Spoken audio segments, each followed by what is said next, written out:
When The Predator was announced with Shane Black attached to direct, fans of the franchise had good reason to be optimistic about the new sequel. By the time of its release, however, it was no secret that production went through some turmoil, and the finished film received scathing reviews. So join us as we look back a few years later and see if The Predator really is that bad.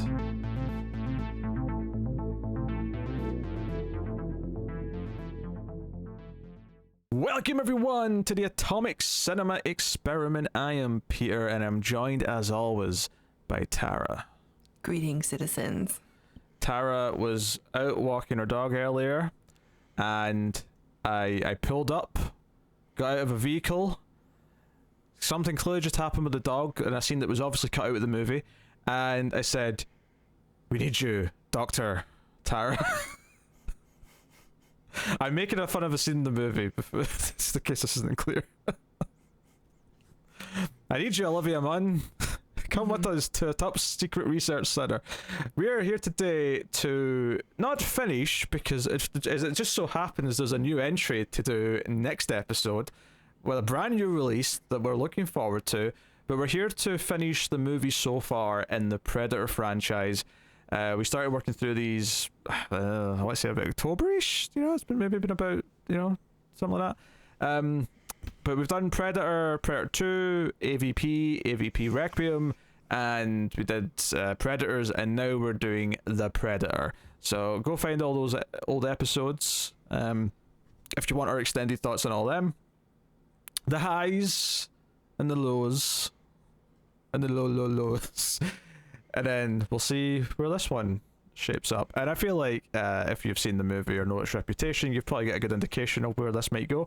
But we'll get into it. We'll start spoiler free as we always do. We'll give you some warning before we go into spoilers. This movie came out just a few years ago. This was 2018, which I guess is 4 years ago now, admittedly. Time is moving fast. Honestly, I thought it was older. Really? I think it's just so forgettable or something that I was just like, it came and went, and that was a long time ago. And I never thought about it again. It still feels like the one that just came out to me. I guess. But yeah, I guess it's been 4 years. And this is the first, I always saw it the once in the theater. So this is the second time I've seen it. Too. So here we are. We're going to dive into The Predator, which notably, going into this, there was reasons to actually have hope. There was reasons to be excited.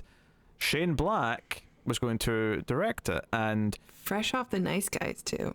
yeah, well, that's the thing. It's not just that he was, involved in writing.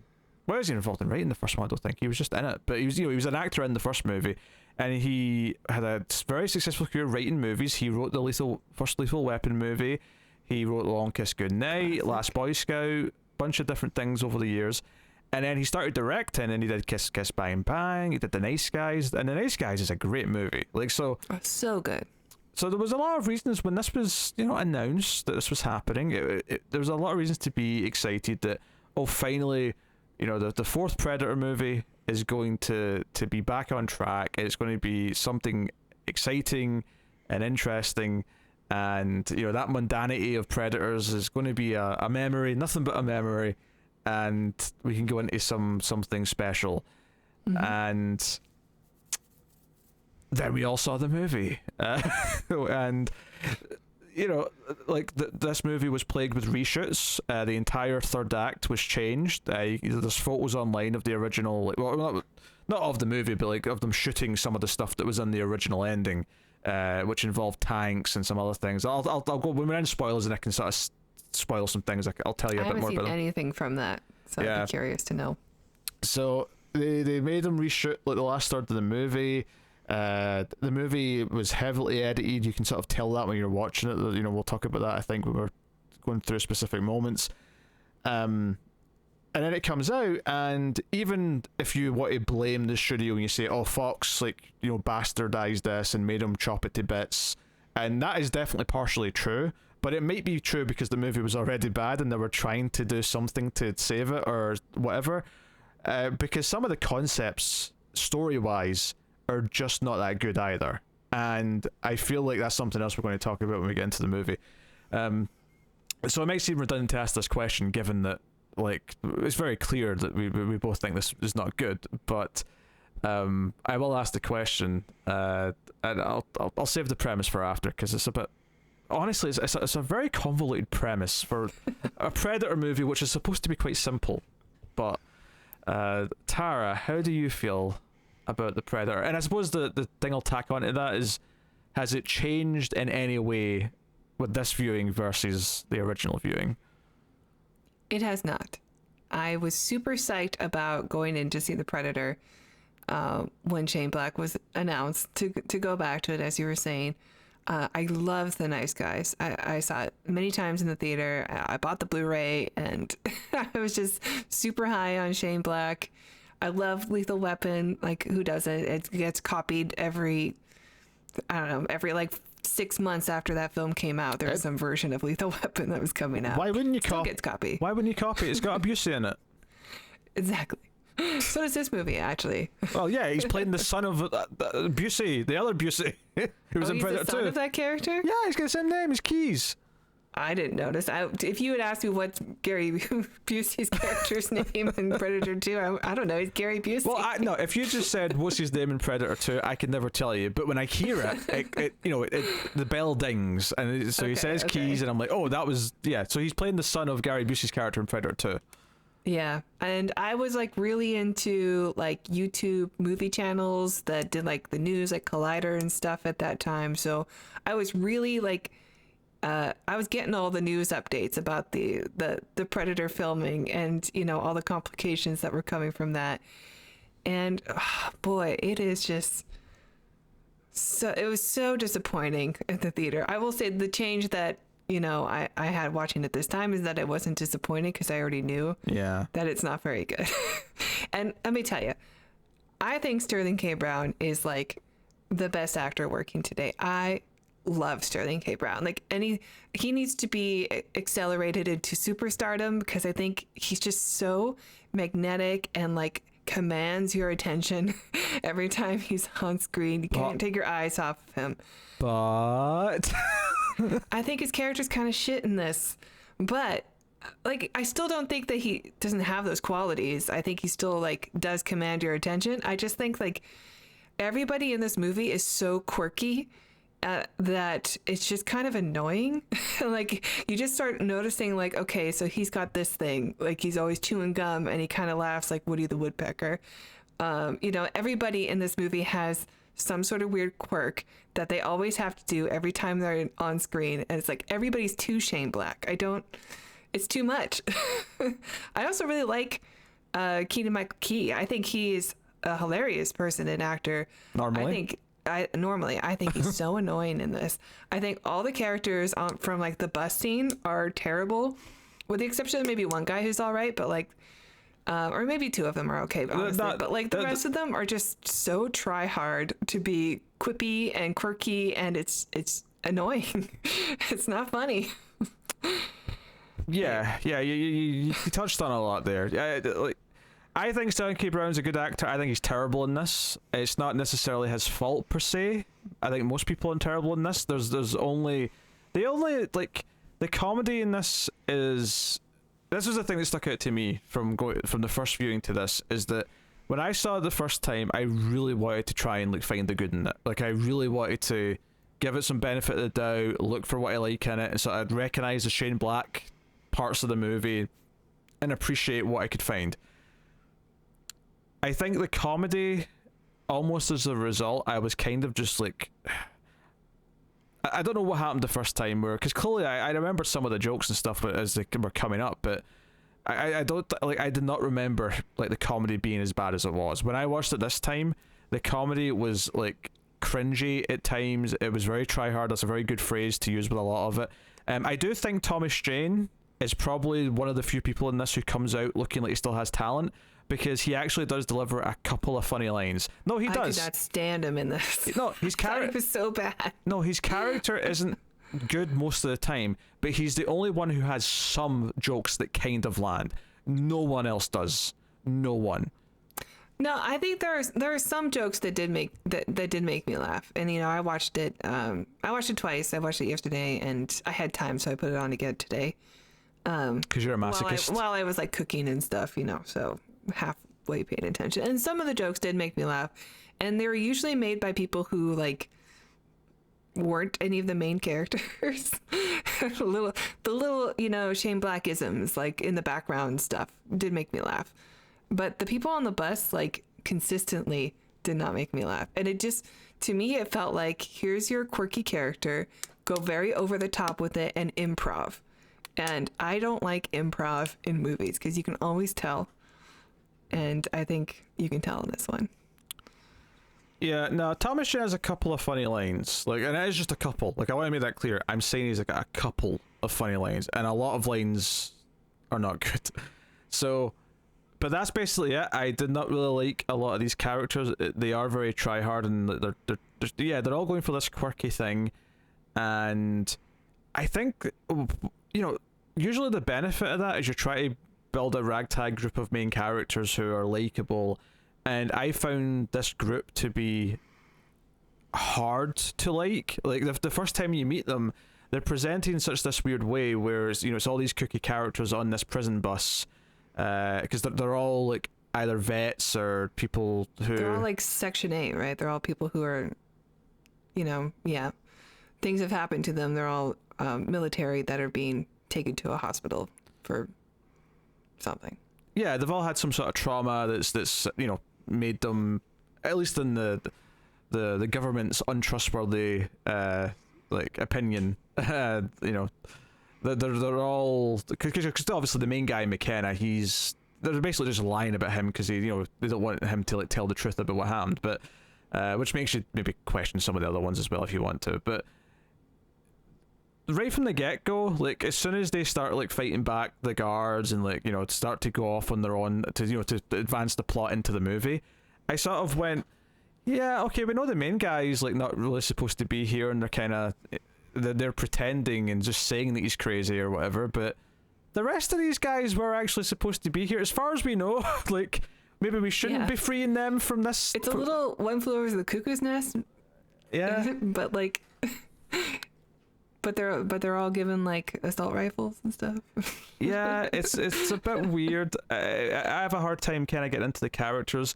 I felt like Keegan-Michael Key's like running thing where he keeps telling jokes about Thomas Jane's mum. It's supposed to kind of mirror the pussy jokes from the original film. Like, I think it's might be the same like a sort of callback to that gag. But I don't know. Like, I would never have guessed. Like, if I didn't know who he was, from other things, I would never have guessed he was a comedian, because his delivery of these like shitty jokes in this, and I think the sad part is that there's a lot of concepts in this movie, or even just jokes. Like, on paper, I get how that joke might work with the delivery, but it's the delivery of a lot of the jokes in this that I don't think works. It's not so much that the idea of the joke itself isn't funny in some way, or that that it can't work with the right timing. But I think between the performances being just a little off and a bit too try-hard, and in the movie also being chopped up, which is probably also affecting the pacing of like how long you're waiting for certain punchlines, and then the bigger problem this is all wrapped up in with the jokes is that, should a Predator movie have as much comedy as this tries to? Because this movie, you could almost just call it a comedy with how frequent, like, you just have these characters cracking jokes and saying things. One of the worst ones for me wasn't even the characters on the bus. The moment, because I texted you at one point and said, why is Sterling K. Brown so bad in this? The moment I sent that is the moment there's this running gag about them calling the Predator Predators when technically it doesn't really fit what they do. And he's like, no, we took a vote, it sounded better. He's like, F yeah. And I'm like, this is shit. I'm getting embarrassment. Watch, that was not cool. You saying F yeah because you were just trying to spend 30 seconds justifying why the characters in the movie are calling it a predator, which they never should have done, right? Don't like, I think technically in the first two movies that someone might have said referred to him as a predator. It's like, oh, he's this hunter, the ultimate predator. Like, and that's fine because you're using it as you're describing him. That's kind of what he's doing to an extent. I think them in this movie saying, no, that's the name, no, this is a predator. This is a predator we've got here. Like, no, we call him that. You don't, it sounds stupid when you do it. Like, this is not like, Iron Man. You don't say, we've got Iron Man. No, stop it. That's true. I mean, I guess it's not really necessary. This is the first time that like one has been captured in a way in any of the films. So maybe it's the first time like somebody's asking like, well, what do you call it? Or what are you calling it? Just for my notes or whatever. And so you have to say something, but I guess you could avoid it. It's just, yeah. It feels so, I don't know. It's just a bit too wink wink. And I would have been fine if they just said, oh, we started calling them predators and like, okay, cool, and just moved on. But them having this whole thing where Olivia Munn kind of debates it because it doesn't really quite fit, because it's not hunting for survival or food. It's just doing it for sport, which technically is not a predator. Olivia Munn is a very strong, capable, beautiful woman. But I don't like her in like anything I've seen. I don't know what it is about like the characters that she plays or how she plays them, but she doesn't come off as very likable in like anything. And I want to keep giving her a chance, but like I don't know what it is. She's just not ringing. I think someone that I can like empathize with when she's supposed to be. I mean, I think it's unfair to even like bring that debate into this particular movie because every character's underwritten. She is given nothing. Like, I was joking about that scene at the start of the show. I said about the dog stuff.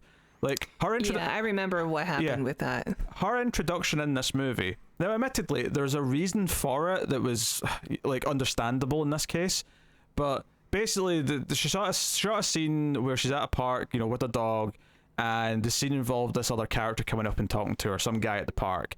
It turned out this guy, the actor, was a registered sex offender or something like that. It's been a while since, so I'm doing this from like... Yeah, he's like friends with Shane Black or something. Yeah. And so he always puts him in his movies. And he apparently didn't know about this, bit of history. You can believe that or don't, but... so they decided to cut the scene out of the movie. But the weird thing about that is that we cut to like the dog barking, and then it's just people, the agents walking up to Olivia Munn, and it's so blatantly obvious there was a whole scene there that was supposed to be the lead-in before this happens, but it's just... But the funny thing is there's a lot of scenes in this movie that kind of feel like that. It feels really chopped up, and things feel really condensed. A lot of scenes happen really quickly. A lot of the third act too. Well, the third act was reshot, and I assume, we'll get into all that. I was taking the characters for a little bit, though, because you're talking about Olivia Munn's character, and I think her character in this movie is ridiculous, because, she's treated as she's this biologist who's brought in because she studies things, and she'll study the predator, blah, blah. Like, as soon as things start happening, she is, like, jumping onto moving buses, she's chasing down the predator with a tranq gun, and I'm like, this is a biologist. Why is she acting like she's like one of Arnold's team? A super soldier? Yeah. she's doing like Captain America jumps and shit. And I was like, what is this? And it just, from that point on, she's just always capable. She knows how to, pick up a sniper rifle. She had like 4 broken ribs, fairly early on in the film. Yeah, it was just a really weird choice that it really took me out of the moment. And I remember thinking this the first time I watched it, is like, why, like, I'm okay if you want to like build up the idea that she gets, like a Sarah Connor thing where by the end of the movie, she's like sort of like become stronger and she's like starting to like be tempted to like fight back herself and that kind of thing, but at least she didn't have a line of like, I grew up with 4 brothers or something cliche like that, that's why I'm so good at fighting. I do appreciate that as well. We won't talk about much of this until spoilers, but I will say Jacob Tremblay's in this movie as the main character's son, and his entire plot is like a trope from like a different era that is kind of, I'll just say insensitive, and we'll talk about it in spoilers exactly what it is. Yeah. But, I watched another movie like that not too long ago, and it was from the 90s. Yeah, it felt like a really dated trope, and it's a sort of trope that I think originally might have came from like a well-meaning place to an extent, but it's become such a trope to use in movies that it just kind of feels really hokey, and we'll get into all that. So all the convicts, not like the convicts, sorry, all the vet psych patients, I guess we're calling them, Section 8, the Section 8 van or bus. Yeah. They're all... What's that Section 8 thing you keep saying? What is this? It's a term when people want to get out of the military for being, well, sorry for lack of a better term, crazy. Well, the reason why they go for a Section 8. The reason why you're confusing me is because in the movie it's a different number. They say they're group 2 because they go to therapy group 2 room. So you keep saying 8, and I'm like, where's she getting this 8 from? But fair enough, it's just a thing. Yeah, it's just a thing. I don't know. I learned it from MASH because that's like a character thing. He's always trying to get out on a Section 8 by wearing dresses and stuff. There you go. Well, so there's a couple of interesting cast members. So I mentioned Thomas Jane. I do like Thomas Jane. It's a shame that the movie's not better because you've got Stellan K. Brown, you got Thomas Jane. I also like Yvonne Strahovski, who is just wasted in this. Like, she's the wife of the main character who just disappears after a few scenes. So that was kind of a shame. Yeah, I like the main. I like Boyd Holbrook a lot in Logan. I thought he was kind of like a performance in that really stood out to me. And he's like he should be an Owen. Like, he kind of looks like a lot of people who are in Hollywood to me, but like his performance in Logan really stood out. So I actually do like him. But again, in this movie, he's just kind of like too witty. Generic. Yeah, they're going for this witty, likable but badass kind of thing, and it's just a bit too. He didn't have the thing that he had in Logan, where that like really stood out to me. Well, even the Predators don't have like their aura in this that they're supposed to. At least from the first 2 movies, like they're missing something. Which, by the way, this movie confirms that Predator 2 is in continuity in here, which is really funny to me because it was in this alternate future 1997, and now that 1997 happened in LA, but then it somehow became just normal present day by the time you get to 2018. That's just really funny to me. Yeah, they fixed it. It's just really funny to me. That is funny. I didn't think about that. And I guess in a way you had to. If you're going to have Jake Busey playing Gary Busey's son in this, then you have to count Predator 2. I love seeing Jake Busey again. I think he should come back. Although I think he's doing TV or something now. I think we talked about it before. He does a lot of stuff. He was in Stranger Things season 3. I've seen him pop up in a few horror movies that I've done streams with him. He's a working actor. There should always be a Busey in Hollywood. Yes, if possible. Yes, I'm sure Jake's got a couple of maybe toddlers right now that one day will be our new generation of Busey. Maybe we'll get a female Busey. That'd be great. The potential. It'd be like Transfer 6. Is a female Busey the most beautiful woman on the planet or the ugliest woman on the planet? I don't know. I don't know what to expect. Yeah. So curious now. I don't know what to expect. I feel like there's not even a chance it's in the middle. It's either going to be she is like a bombshell. It's going to be one extreme or the other, huh? Or she's all teeth. It's just one of the two. Yeah. I kid. But anyway, yeah, so some interesting cast members, so it's a shame that a lot of them are, I mean, they're all kind of weird, because like I say, there's actors in here that we know are good that are just coming off really poorly. The guy from Moonlight, like, Moonlight's fantastic, and he was great in that, and I don't like him in this at all. Yeah, that's very fair. It's, there's all these little moments where it's trying to be quippy, and it's like the scenes are too short, the cuts are too quick. There's a moment early on when they've got like a lie detector test with the main character, with McKenna, and Stellan K. Brown, like his henchmen, are like watching from like behind the mirror, right? And it cuts to him at one point, and he just turns and goes, "Yeah, he saw something," and just sort of nods. And I remember it being in the trailer as well, actually.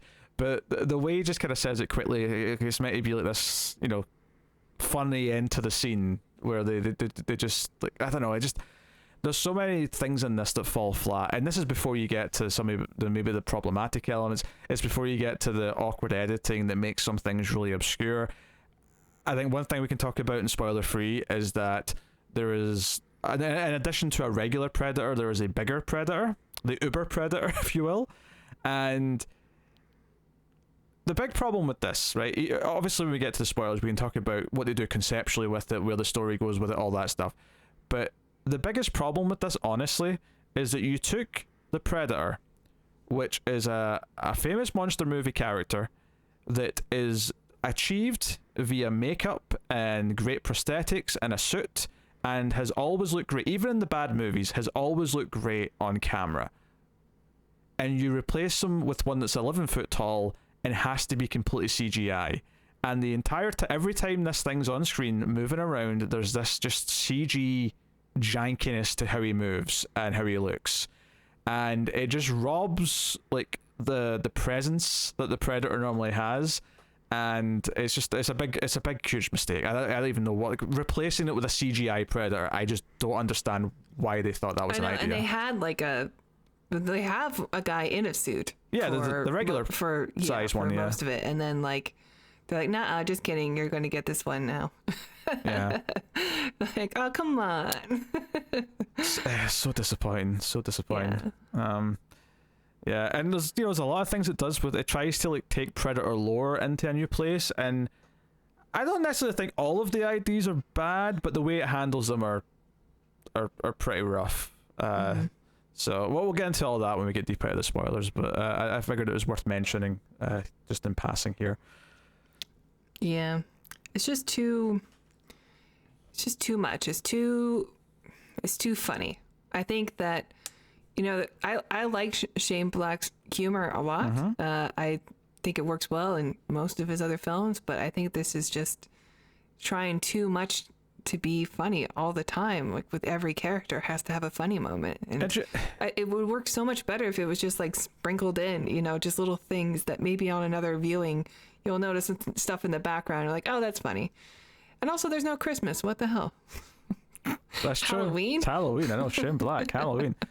No wonder he was off his game. Yeah, what's interesting is that the script is co-written by Shane Black, which is weird because he usually does a good job with that. And the other co-writer is Fred Dekker, who's actually, that was a really interesting name when they hired him, because Fred Dekker was a writer and director who basically, he didn't get blacklisted, but he basically had such a bad time making RoboCop 3 that he basically stopped making movies for decades and came back. Because the movies he did that people like, he directed The Monster Squad and Night of the Creeps. Those were the two movies he directed. So they're both kind of fun cult movies people like. I've seen both. They're both fun. And he also wrote a bunch more stuff, including those. But he did like scripts for, what's he got here? House 2. He did Godzilla 1985. I guess he just did the translation. I don't think he actually wrote Godzilla 1985. He even did a couple of episodes of Star Trek Enterprise. That's like one of the few things he did in that big gap, actually, is he wrote a few Enterprise episodes, funnily enough. Maybe he felt like he needed to because his last name is Dekker, like Commodore Dekker. Maybe. So it was really interesting, and I do have to wonder, like, what went wrong so bad conceptually that even if this movie wasn't cut to shreds and like had studios say, no, you have to redo like the last third of it and do a bunch of stuff to it and cut it down to like a smaller length or whatever, I do wonder, like, there's some fundamental problems that were already there. I'm sure the original cut is probably a better technical movie, from a pacing, from all, because in this movie, like, see when you realize they're going into Act 3, like, I'm like, wait, it doesn't feel like we're ready to escalate there yet, because you've not made me like these characters, you've not made me care about like who's in jeopardy, you've just sort of jumped here. So when there's a certain helicopter ride where it's like, oh, this is definitely going into Act 3, but like, I'm so not invested in it, and that it feels really hollow, and it's kind of sad. It's like, oh, I don't care about this right now, and you're trying to tell me it's time for the big finish. So I do wonder, like, what went on here? Did they not work well together, perhaps? I don't know. I mean, I did hear that the third act had to be reshot because it was too dark initially. Is that not a thing? Well, I don't want to say what it is until we can talk about what it is. I don't know about the tanks and stuff. I didn't hear about that. Yeah, I've got like, I don't have like too many details, but I don't want to say the vague things I do know until we can talk about what actually is in the ending. Okay. Because it does, you can still sort of see the seeds in the movie of like how it was going to get there, kinda. So, anywho, as far as anything else goes, so it's poorly edited, it's very choppy, the pacing's kind of wonky. The characters that are going really hard to be funny and witty. Just feels like too much comedy. They're not particularly likable, and yeah, that's just kind of, and yeah, it doesn't really do great things with Predator lore. It has an insensitive plot with a kid, which it's just a shame because that's the other promising thing about the movie is Predator in the suburbs. Yes, yeah. I wanted that. There's a section of this movie where it's like they're running around a high school or maybe it's a middle school from a Predator, and I'm like, this sounds. I want the Predator stalking people around the school. This sounds amazing, and it's just not that good. Yeah. And they got, Jacob Tremblay, who, at the time was coming off movies like Room and was probably one of the best child actors that you can get. Yeah. You can even hear him, if you listen closely in the movie, you can hear him say, "Thanks, Predator." I don't know what that is. Have you not seen Room?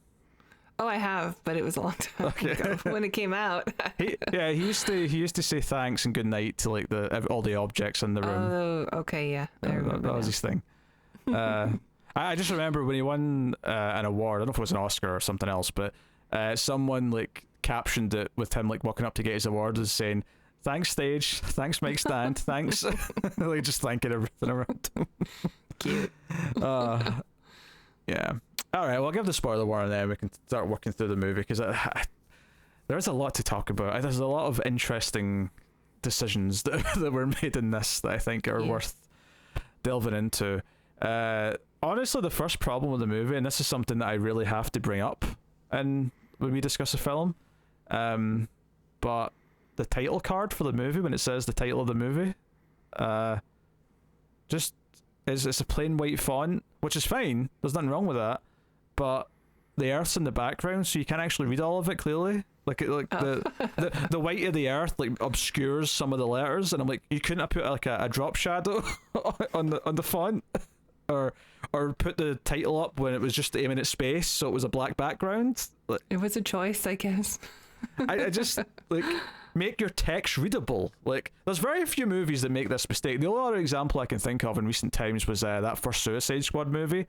When the credits are coming up, there's a lot of the names are obscured because it's like going over like a really bright river, and it's like, yeah. Anyway, I can't remember. I did watch Replica last week, and that had some pretty gnarly text. It filled up the whole screen, and it was kind of blurry. I'm like, there's just no way. There's no way. Yeah, it stuck out to me. I was like, wait, really? It's like, because it's this other thing where you could. This is like the most fixable thing ever. I mean, I didn't even notice, but it was probably because I already knew what the title was. And well, you thought I read the title when it was on the screen because I wasn't sure what the title was. I mean, I didn't even notice, but I'm sure you're right. Yeah. Anywho, so yeah, there's a Predator ship like crashing on Earth, and our main character McKenna is a sniper, and he's like waiting in the trees. He's spying on some drug deal or something, and he's going to snipe someone. And like even on the comms when he's like waiting for his target, they start cracking the jokes where they're trying to bet on whether or not like one of the guys will do something. And it's just like okay, all right, you try to give me some character, and I appreciate that, like, fundamentally. Yeah, it was a nice start, honestly. Like, it made me chuckle. I'm like, oh yeah, Shane Black, haha. Yeah. I think my problem with this opening like scene or sequence is that it kind of everything felt, I mean, this movie often feels too quick, but I think this first section in particular, because it's like there's a Predator who lands, kills like his teammates, and then he kind of has like a one-on-one little moment before he gets away. All of it just feels a bit too easy. Like, like you think about what Arnold went through in that first movie, to just survive, to just not be killed. And it kind of felt like here there was just, in fact, one of the things I didn't mention, I'm just thinking of it now because of some of it in this scene, is that a lot of the violence in this movie is ruined because it's all very CG. Like, there's people who get impaled, or there's, people exploding, but it's just all like CG splat. Yeah, and he was very proud that it was going to be rated R too. Yeah, and it's still enough to be rated R, but like it looks like Thomas Jane. Like, I mean, we're in spoilers now, so I can. But later on, when Thomas Jane gets impaled on the tree, like that impalement and the blood dripping off the wood just looks so nasty. It just does not look real at all. Yeah.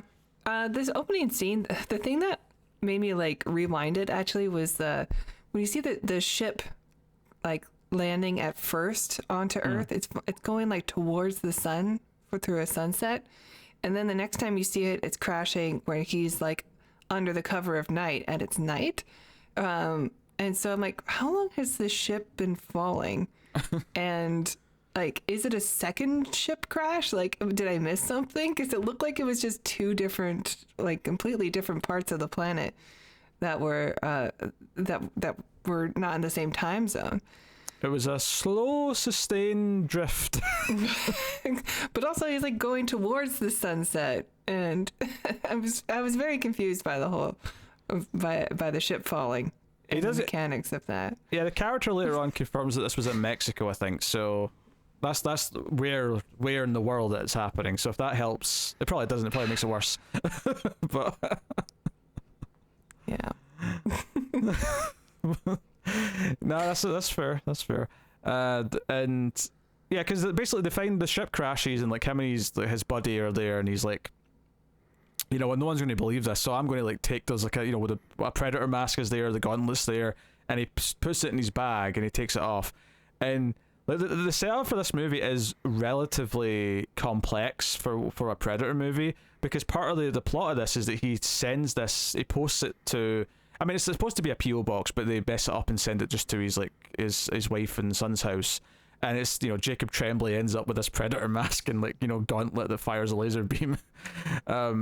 And that, that kind of goes into things whilst all the other stuff's going on. But there's this whole scene in Mexico where he goes to like get it posted, and he has to like scare people out of the bar, and I'm like, I'm not really sure why you had to do that part. Like, I feel like you could have just went up and like just show him posting it, it's fine.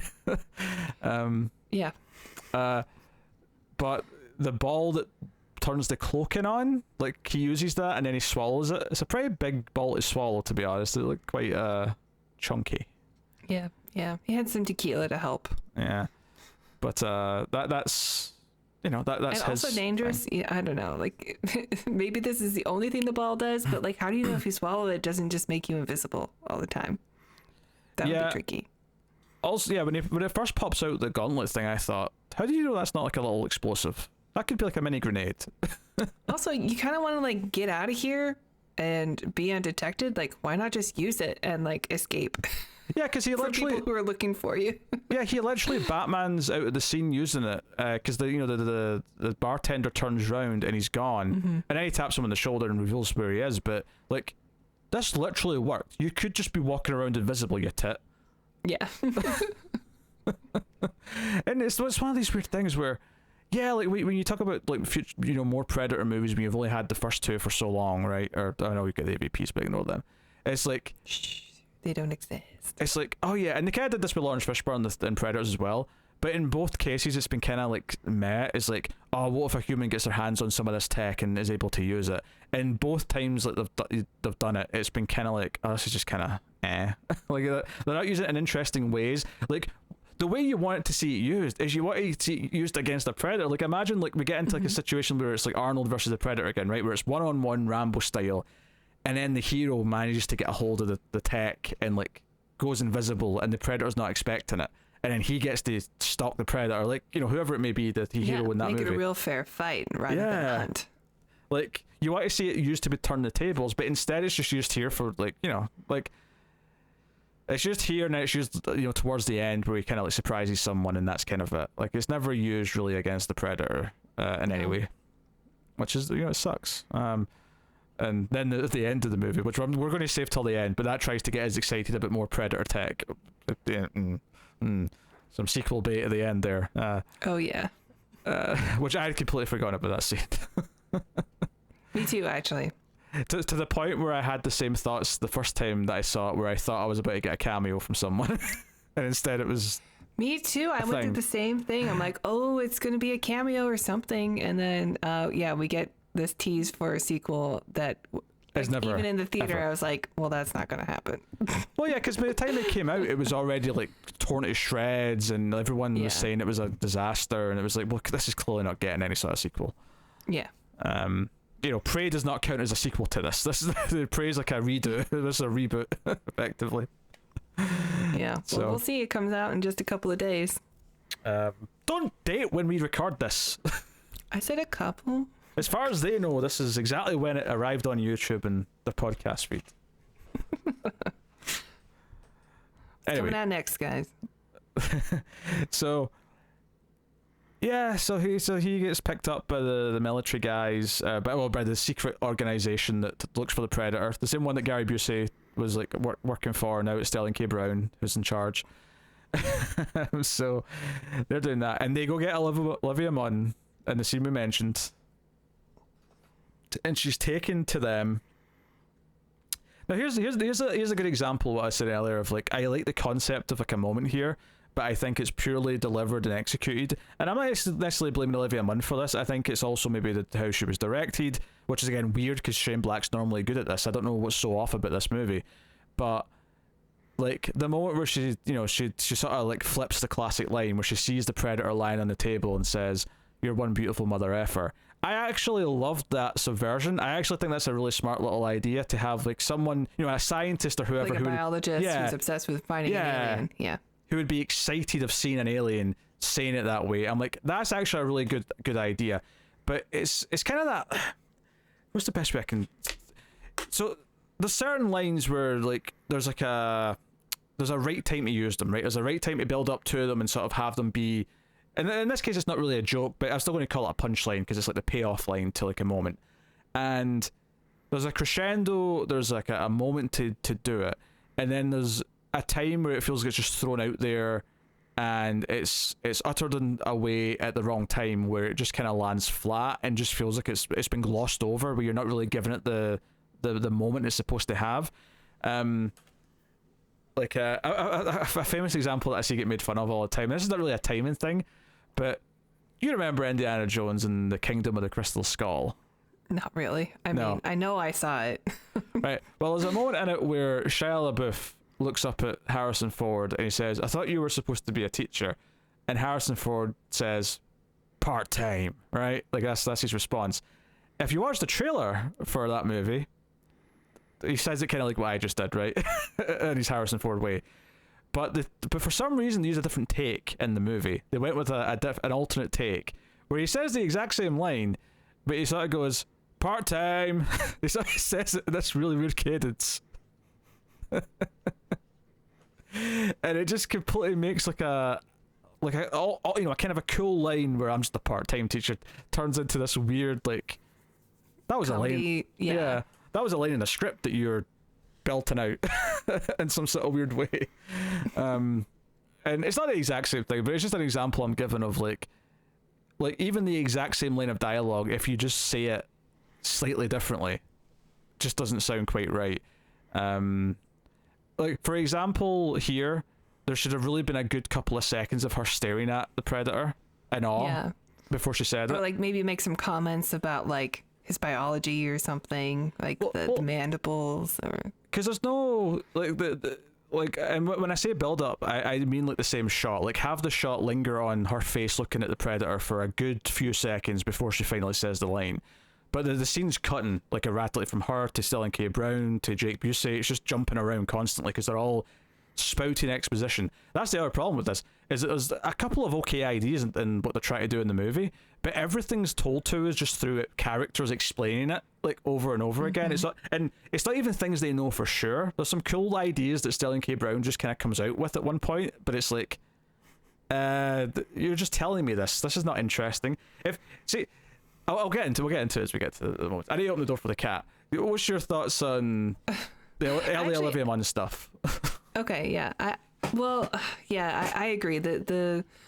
I do think the line delivery is off, and I think it might be just her acting in the moment, because I think she could deliver this line as a scientist who is actually like just in awe of what she's looking at, but it just doesn't come off as believable when she says it. I don't hate the little dialogue between the three of them, between Sterling K. Brown, Jake Busey, and Olivia Munn when they're doing the exposition stuff, because there is kind of a fun thing that happens during it where they keep cutting each other off in order to like make the scene go faster. And I think that say the next part because everybody actually knows already what's going on and they all just want to sound impressive. Like, I know what you're going to say, so I'm going to do it first. I actually thought that dynamic did work for me until the point where she was just like, you guys can stop. Like, you just want to know if someone had sex with an alien. That part actually did get me. I thought that was all right. But I agree. It was a bit like quick and quirky, and we've already had so much quirky in the film that maybe it's just too much. But if that was the only thing that was quirky up until, then if it wasn't just constant, here's a comedy beat, comedy beat, comedy beat, then I think that scene would have probably worked better for you. But I like the little acting bits because we don't get that much Jake Busey, and I like Jake Busey. So, like, this was his moment, and I liked his little acting of, like, you cut me off and I was going to say that in his eyes, Sure. I think Sterling K. Brown's character, like, on top of the quirkiness, is that they also try to make him, like, absurdly evil at times. So he'll just sort of, like, go really serious all of a sudden after he's been smiling and doing quips.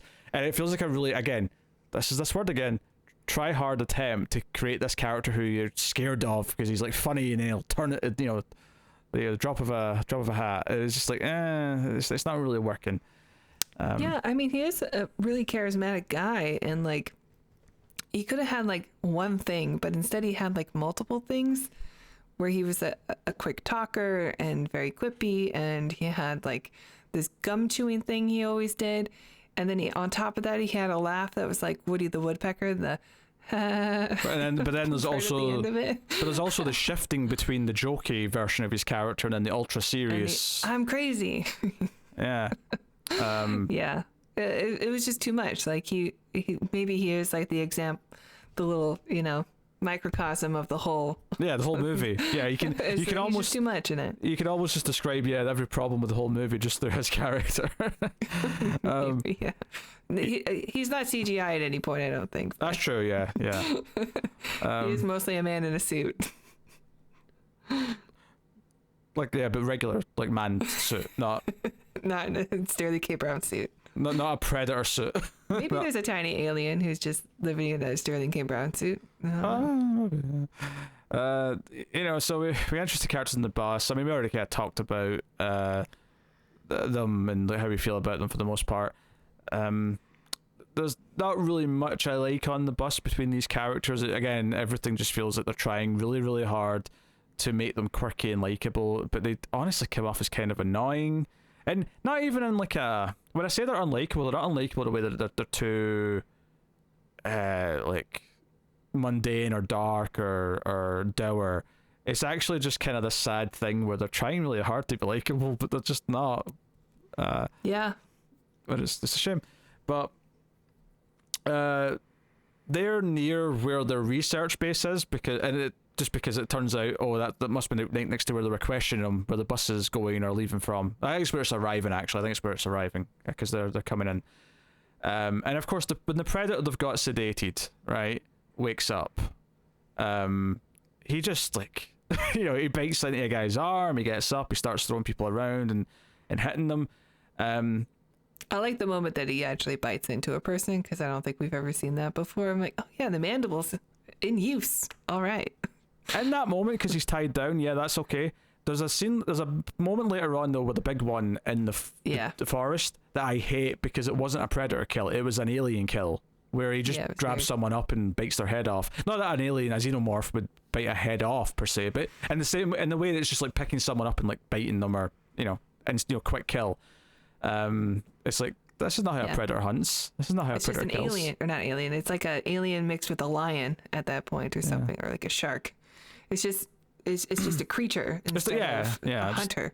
Just a regular monster, basically. Yeah. But he gets up, and I thought this is it's playing really loose and fast with the rules. So there's this whole thing where Olivia Munn runs to the decontamination bit and takes her clothes off again and, like, cowers naked. And the Predator, when he walks past her, chooses not to do anything, right? And she later on, like, says to the others, "Oh, I was unarmed and naked, and it chose to let me go." And I thought, well, that's all fine and well, but, like, a lot of the people that he was killing, like, in the main part of this lab, were all just scientists who were standing around in lab coats. Like, they weren't all packing heat. Yeah. Maybe sure. The first 2 or 3 who came up and hold him down, okay, they're physically holding him down. So yeah, he's got like a reason to be like, yeah, to bite them. yeah. But like he's basically just going through and like mopping the floor with all of them, and then just leaves her alone pretty much. It's it's just a bit awkward and inconsistent with what they're doing. She is the only one like cowering, I think. Yeah. Because she's in like a position where she's like completely naked and holding onto her knees and stuff. Like she's definitely not a threat. Which is weird, because it's actually like once you actually get the rest of the movie, this seems out of character that she's this scared. She's just trying to get out of there. Yeah. It's just smart. I mean, that's a smart thing to do. Yeah. So the Predator like grabs some of their like artifacts. So they've got like a Predator mask and stuff like in a case, and he's like, I'm having that because mine's not here. He's looking for Jacob Tremblay, because apparently they can look through the helmet and see another helmet's POV. He's like, oh, I know where to go. This movie has universal translators for predators. Sure, it's whatever, fine. But yeah, Olivia Munn like gets dressed and just starts chasing it with a trank gun as if she's going to like bag a predator on her own. Yeah, she says something like not my space alien or something, or my space animal, and she goes after it like she just wants to be the one to take it down. Do you know what's so weird about it though is when she said not my space animal or not my space monster, I thought that meant she was like, oh well, it's not my problem, I'm not going to like endanger myself. And then she immediately started chasing after it. I'm like, what are you doing? I think she wanted to take it down with the trank and not have somebody kill it. Okay. I think that was the point. But she does sort of become like a super soldier in just a matter of 3 seconds. Yeah, she's jumping over railings, they're going over all this industrial area, then she eventually jumps on the top of the bus and then shoots herself in the foot with a trank gun. And I'm just like, what is this movie? What is this hijinks comedy that you're trying to throw in here? Because like I mean, it's not that there's no comedy in Predator, but like imagine one of those characters like tripping and shooting himself in the foot. It's just too much comedy. Yeah, it's too much comedy, and it keeps going because like this is how she meets the rest of the guys, and McKenna's looking at her, oh, it's like, come down, miss, I'll catch you, and then he just kind of like gets distracted and walks away, and she falls onto the ground. Yeah, what a dick move. And it's like, oh sorry. And then for some reason, when they get like some bikes, which, oh yeah, we can't ignore, this is an excuse to yell out, get to the choppers. Because there's like a motorbike bar or something with all these bikes outside. For some reason, like when he picks her up and puts her on the bike with him, he does it in the most sexy like way possible, where she's like facing his front. I thought about that too. I'm like, is it because she's her foot's like asleep and she can't like use maybe her whole leg or something is just unusable, that this is the only way for her to hold on well, or to get on the bike in an interesting way, or interesting, but like a way that she can hold on to better? Yeah, I guess. I don't know. Or is it just like, or would it be sexy? Yeah, like she should be behind him, right? That's the classic. I mean, I will accept that she can't be behind because she has no grip to hold on, but I don't see why she couldn't be facing the same direction in the front. I don't know. I don't know. It felt very intimate. It reminds me of the Night and Day trailer and poster. The Tom Cruise one. I'm like, you just met this woman. And that is meant to be like a sexy scene. Not only did you just meet this woman 10 seconds ago, you let her fall after promising to like help save her. Yeah, I mean, I do enjoy that, like, apart from this, where they never even like acknowledge anything about it being sexy, like this is just the most practical way to carry her in this moment. There isn't any like love interest with Olivia Munn. Well, except for one guy, who's the one guy I actually do kind of like in this gang. Oh no. Who sort of takes this as like, he keeps talking about it like this is their meet cute. I did like that. I thought that was funny. Yeah. I mean, one of the few things that I thought was slightly funny is when, so they go to like a motel or whatever, and it's when she's waking up and like, they're like, okay, everyone act natural, don't be too close to her, you'll creep her out. And she wakes up and looks over, and just like these 5 weirdos are all just sort of standing awkwardly. I was like, okay, that's slightly funny, like, sure, because it's just this, weird sight to wake up to. I know Shane Black can do comedy, so there is stuff in here that is funny to me. You know, I do think the guy who's not quite there is misinterpreting his interactions with her as like, this is our meet cute and this is how I'm going to talk about it. I do think that's funny. I do think that moment that you're talking about just now is funny. And like, yeah, some of the stuff with Thomas Jane is funny, but most of the time he's just too over the top. No, I agree most of the time, but one of the lines from him I actually kind of liked here is before she wakes up, he's holding a gun and he's, this is the first time I've held a gun in a long time. And one of the others says, oh, what does it feel like? And I actually thought his delivery of a gun was actually like quite funny. Sure, yeah. Yeah, it was just, his delivery was good. I actually felt kind of bad for the character a little bit because, when Olivia Munn gets up, we learned earlier on he's got Tourette's, right? So he just shouts a couple of random things here or there. Mm-hmm. And he shouts something about something your pussy, right? And she's about to walk out the door and she turns and says, what did you just say? It's like, nothing, and everyone starts covering for him. And I'm like, just tell her he's got Tourette's. Like, this is not rocket science. That was like the most easiest thing he could do. And she's like a biologist. She'd understand. And I felt really bad. I actually felt kind of bad for the character because she turned to him and says, you stay away from me, and walked away like he was like a creep. And I'm like, no, he's got Tourette's. This is not fair. You're just going to let her think he's some like weirdo? And maybe he is a weirdo, but he's not a weirdo in that way. Like, yeah, Olivia Munn should have, like, she's a biologist, she should know better. But it's got that annoying, I call it the Melissa McCarthy problem, where the joke goes on too long, because I don't think it's very funny, but even if I did think it was funny, it goes on too long where it's like, what did you say? Nothing. It's like you said pussy. It's like, no, I said something else. Like, no, I thought you said pussy. And then someone else, okay, the one part of it that I thought was slightly amusing actually, is the guy you like, where he says, he didn't mean your pussy in particular. I actually thought that was slightly amusing.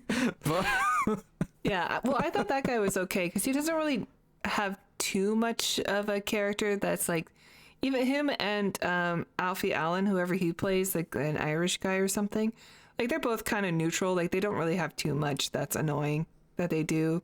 You know, they're just sort of the ones that are like on screen the least, probably. I mean, out of the group. See, I didn't really like the one you like, the jokes with him hitting on Olivia Munn. I didn't really like those, and he's got one that I really hated later on, where someone uses the R word, right? Kind of in reference. I don't know if they're actually referencing, because Jacob Tremblay's character is autistic. Just to say that, I don't know if I mentioned that yet. Someone else says it about something else. And then someone says, "Don't use that word," and that guy turns around and says, "Yeah, his son's," and uses it, and it's meant to be this joke moment, and I was like, edgy. I kind of laughed at it. edgy humor. I don't know. It didn't do it for me. I kind of laughed at it. But since you brought up Jacob Tremblay, and I'm sure this is the trope you're going to talk about, I think it's so dumb and so old-fashioned that every kid on the spectrum has to also be a savant.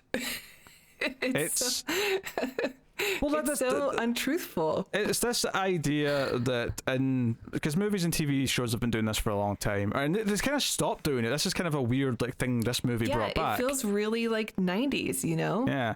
So it's this idea that someone who's autistic is actually kind of a chosen one who can do really intelligent things and complex things, because you know what they've lost elsewhere by being on the spectrum. They've got these. It's like Daredevil. They've lost his sight, so all the other senses kick into high gear. Like that's what it's effectively trying to say about autistic people. It's such an old trope. I watched a made-for-TV movie with Kelsey Grammer a couple of weeks ago, and it was the same thing. I'm like, oh, 90s, you know, like you kind of forgive it before the time, but like even then they should have known better. There's a little bit of it in Cube, right? But it's not like, you know, it's like one little plot beat. It's not like a huge thing. Yeah. And some are more guilty of it than others or whatever. But here, like, it's this really awkward thing where I do think whenever this first started, I could imagine it might have been like fairly well intentioned, and it was like trying to show, so you know, obviously people may have a like a stigma with autistic people, that you want to put someone like that in a film, and you want to try and get across that, you know, they're still capable capable, that they still have value to society, whatever it is you're trying to say. And maybe there was some sort of, albeit maybe, not great in the long run, but well intentioned. But the thing is, though, but once it started happening over and over, and it became a trope, it almost hurts the perception of autistic people and helps them, because it's this, like, now people expect... Oh, you're autistic, you have a superpower of some type, right? Are you a great artist? Okay. Yeah, it's just super dated and weird, and so the movie like talks about how some people see autism as the next stage of evolution, and like that ties into something the Predators might be trying to do. But I mean, it's kind of all just theory in the movie, but it seems like it is true by the end, just given what the big Predator's doing. But yeah, so we're introduced to him, and we get school bullies who pick on him, and it's that weird thing where right at the start of the film where he's in like chess club or something, and these bullies ring the fire alarm, and then they come in and pick on him. And yeah, by the way, where's this shitty teacher who knows she has an autistic kid in her class and just left him? Yeah, he's left on his own, and you just didn't do a head count at the door when the fire alarm went off. Yeah, it really She sad. Get fired.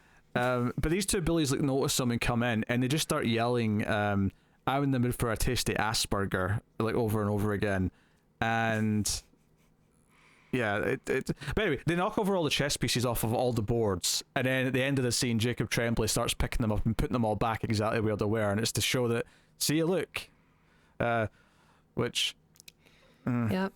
Right at that moment, I think on the first viewing, I went, "Oh, this feels like it's going places that I don't think are going to be good." Yeah. So. He's a very special boy. Sadly, yeah, that is the vibe. That is the vibe they're going for. Yeah. And I don't really feel anything between him and his father as a relationship. It just kind of feels like they're in the scenes together later on. Him and his mother, I thought, his mother talked to him like he wasn't really her son. She's like, Frankenstein, he threw a girl in the water to see if she would float. No? Like, why would he know that unless you showed it to him? He's like 8. Yeah, it's not exactly common knowledge for like 8-year-olds. Yeah, it's just this. I mean, I've seen Frankenstein. I don't really remember that scene. That's not the scene that people remember. I remember that scene. It's kind of weird though not to say there's the doctor who makes him. That's kind of the main thing I'd mention about Frankenstein, but whatever. It's alive. Yeah, it's also not Frankenstein. It's Frankenstein's monster. So shame on you, mother. You're teaching. Well, no wonder he didn't know who it was. And she gave him the wrong name. You're teaching your son horrible, out of place habits. Okay, but why is it called Bride of Frankenstein then, and Son of Frankenstein, if his name isn't also Frankenstein? That's probably why there's confusion. Honestly, it's probably those sequels. I suspect that you could argue that because he's technically Victor Frankenstein's son, his creation, that his surname is also Frankenstein. Actually, he does have a name. His name is Adam. He's Adam Frankenstein then. He calls him Adam because... Yeah, of course. Dr. Frankenstein is God, and he's made as Adam. Yeah. So the second movie should have been called Eve of Frankenstein, is what you're telling me. Yes.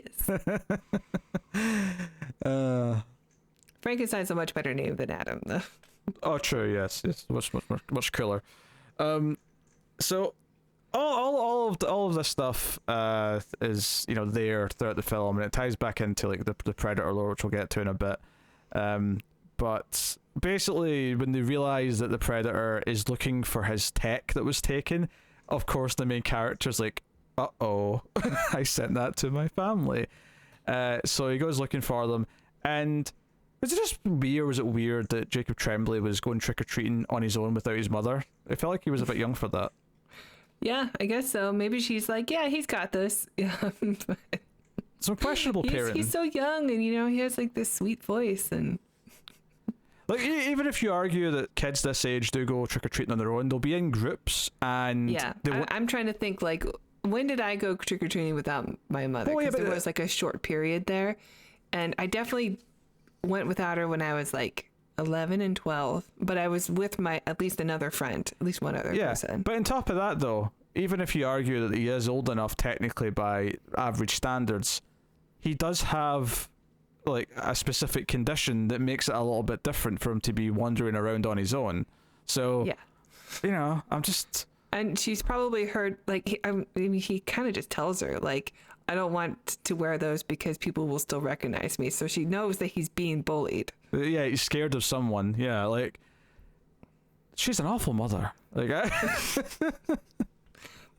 It sounds like she's a single mom. So, you know, she's got a lot going on. oh, sure. Yeah. Like, I'll cut some slack for a single parent, but this feels like it's going over a lot of lines. Yeah. Yeah. Also, one thing that stuck out to me is when McKenna shows up to like sort of yell, "Where is he? Where's the tech and stuff?" And she's like, "What? You're looking for the package? What's the big deal? He ordered some video games. That's not a big deal." And I'm like, "Where's this like 8-year-old getting money to order a box that size full of video games?" Like, I don't know. It's like. Has he got a side gig that you're in support of? Do you put his allowance into a bank account that he can then use his... Maybe he's a Twitch streamer or something. I mean, correct me if I'm wrong, but like, I mean, maybe it's changed now, but when I was young, you couldn't actually get a debit card to use and things like that until you were 16. I don't know. Maybe it's changed. I didn't get mine until I think I was younger than that. Well, it wasn't a debit card. It was like an ATM card, so you could only use it to withdraw money. Yeah, I had a bank card before then, but I didn't get one that I could use to like properly pay for things until 16. Yeah, I think I was 16. Yeah. But that's the sort of thing that might have changed. We might be old dinosaurs now. Maybe things have completely shifted. Maybe. But yeah. So yeah, that's just another little thing. But yeah, so they go looking for them. Actually, so I'm going to tell you the last thing I thought was funny, right? There's been like 2 or 3 jokes I've said I thought were kind of funny. The last one that I thought was funny, and it was I mean, it's out of place in this movie because I think it's too light and jokey for a Predator movie, but it did make me laugh, and it's a payoff to something that I thought was bad until the joke made it kind of worth the payoff for it. And that's when so it's McKenna's wife. It's after McKenna goes to find her son, and all of the other guys just stay at their house, and it's not even his house because he's left his wife. He's not like in the marriage anymore, but they all just stick around with her. And one of them, Nebraska, is like, "Oh, let's go and help him. Let's go be his team." And he says, "What's your husband like?" As if he's, the man that I think he is, then he's probably worth going to help. And Yvonne Strahovski gives this speech about how much of a great soldier he is, as there's like patriotic like trumpet and like, a horn comes in to give it this backing music, and it's really cheesy, and I really hated this moment until it get capped off with Thomas Jane going, "Sounds like he can take care of himself then." I actually thought that was pretty funny. There is a joke I liked in it, but you wouldn't understand the reference, so okay. I'm sure you hated it. But when they first get Olivia Munn and they're going down the elevator, and the guy goes, "Is this room actually stretching, or is it your imagination?" It's from the Haunted Mansion ride at Disneyland. Okay. So I laughed at it because I go to Disneyland like every 2 weeks. Well, not right now because it's blacked out for, summer. Yeah. I didn't get the reference. So yeah, it was lost on me. I just thought it was being weird and kooky like every other character in the movie. I mean, it's still kooky, but it's slightly less kooky because it's a reference. Yeah. It's something that's Californians know. Yeah.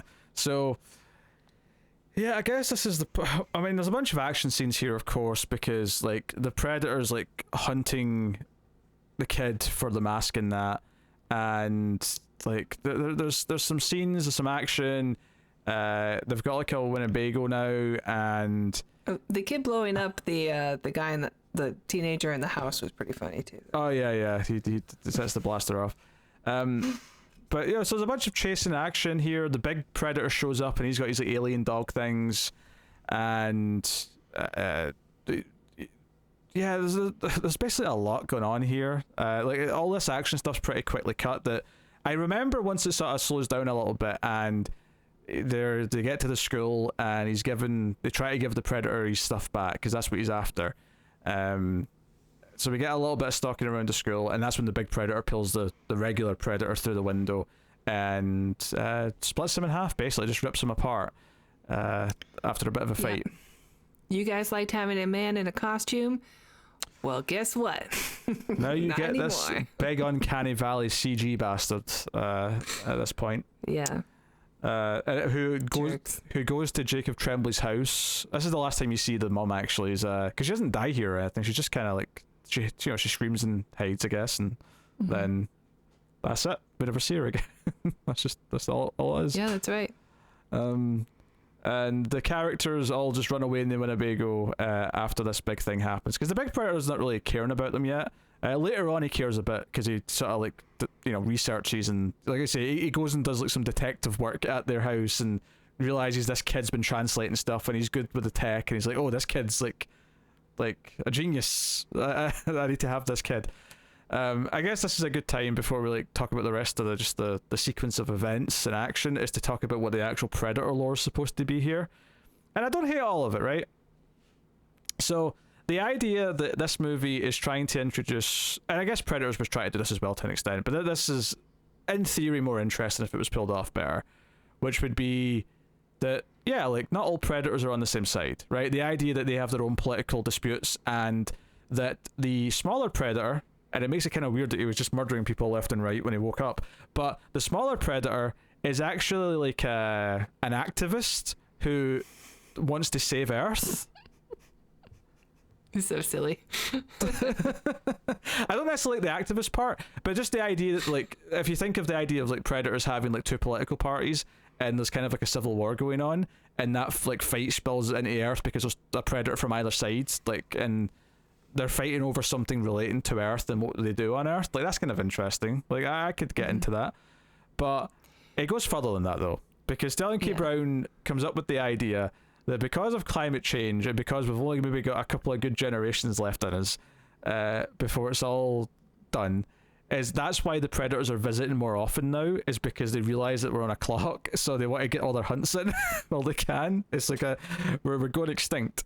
So the smaller predator actually kind of wants to like give us the information to save the Earth. He wants, and maybe he could be cynical and say it's because he wants to keep hunting. He wants the hunting grounds to stay alive. Yeah, he doesn't want his foxes to all die out. But that's what he's here to do. But the big predator, and the other big part of this is that Olivia Munn's realizing that they're like genetically modifying predators on the predator homeworld. That's why they collect spines. Now we got lore for that. Yeah, I kind of hate they tried to give that a reason. Like it was cooler when there were just trophies. That was more interesting. Because the first predator, like, oh, there's some human. Did they really collect spines? Didn't they just rip out the spinal column because it was attached to the head, and they kept the skull? That's true. Yeah, when we see at the end of Predator 2, it's just skulls, isn't it? On the ship. You're right. So, good point. Maybe the spines go into a different drawer. Yeah, it's just a drawer of spines. This is the spinal. No, they put it on like a vertical rack, and they call it the spinal column. Yeah. Yeah. Yeah. I saw where you were going with that joke a mile away. Hey, guys. So anyway,